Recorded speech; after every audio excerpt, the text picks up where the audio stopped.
महाकुंभ के भव्य आयोजन में पीपे के पुलों की भूमिका बहुत ही महत्वपूर्ण हो गई है। विराट आयोजन में संगम क्षेत्र और अखाड़ा क्षेत्र के बीच पीपे के पुल अद्भुत सेतु का काम कर रहे हैं। प्रशासन ने 40 वर्ग किलोमीटर क्षेत्र में फैले मेले को 25 सेक्टरों में विभाजित किया है। पीपे के पुल महाकुंभ का अभिन्न अंग है। ये पुल कम रखरखाव वाले होते हैं, लेकिन इनकी 24 घंटे निगरानी जरूरी होती है। लोक निर्माण विभाग के अभियंता आलोक कुमार ने बताया कि पीपे के पुल अस्थायी पुल है। पानी की सतह पर तैरने वाले लोहे के बड़े खोखले डिब्बों पांटून के सहारे बनाया जाता है। इन्हें प्रयागराज में आम बोलचाल की भाषा में पीपे का पुल कहा जाता है।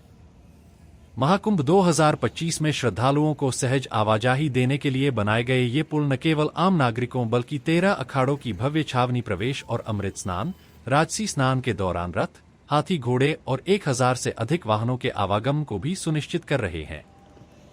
अगस्त 2023 में उन्हें इस विराट कार्य की जिम्मेदारी दी गई थी। महाकुंभ के लिए 30 पीपे के पुलों के निर्माण में 2213 पांटून विशाल लोहे के खोखले डिब्बे का उपयोग किया गया, जो अब तक का सबसे बड़ा आंकड़ा है। इस परियोजना में 1000 से अधिक मजदूरों, इंजीनियरों और अधिकारियों ने 14 से 14 घंटे तक काम किया। अक्टूबर 2024 तक इन पुलों का निर्माण कार्य पूरा कर लिया गया और मेला प्रशासन को सौंप दिया गया। विशाल लोहे के पांटून क्रेनों से नदी में किए गए स्थापित गंगा नदी पर 30 पीपे के पुलों का निर्माण महाकुंभ में अब तक का सबसे बड़ा कार्य है। मेले के समापन के बाद इन पुलों को हटाकर अन्य स्थानों पर संग्रहित कर दिया जाएगा। मजबूत लोहे की चादरों से बने खोखले पांटून को क्रेन की मदद से नदी में उतारा जाता है। फिर इन पर गर्डर रखकर नट और बोल्ट से सुरक्षित किया जाता है। बाद में हाइड्रोलिक मशीनों से पांटून को सही जगह पर फिट किया जाता है। इसके बाद लकड़ी की मोटी पट्टियों, बलुई मिट्टी और लोहे के एंगल से पुल को और अधिक स्थायित्व दिया जाता है। अंत में पुल की सतह पर चकर्ड प्लेटें लगाई जाती हैं ताकि श्रद्धालुओं और वाहनों के आने जाने के लिए सतह मजबूत बनी रहे। एक पांटून का वजन लगभग 5 टन होता है, फिर भी यह पानी में तैरता है। इसका रहस्य आर्किमिडीज के सिद्धांत में छिपा है।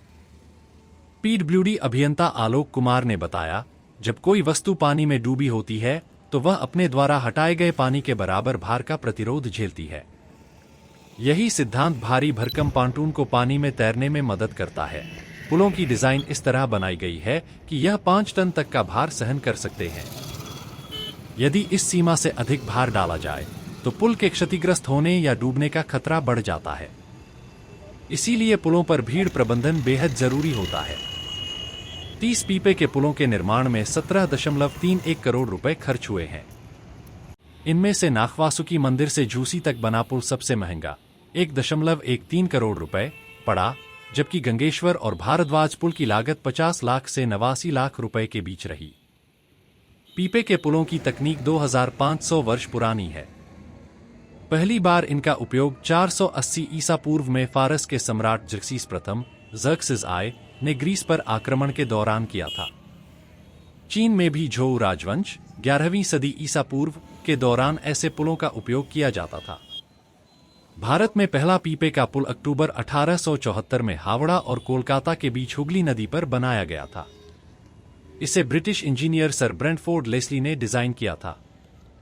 यह पुल लकड़ी के पोंटून पर टिका था, लेकिन एक चक्रवात के कारण क्षतिग्रस्त हो गया।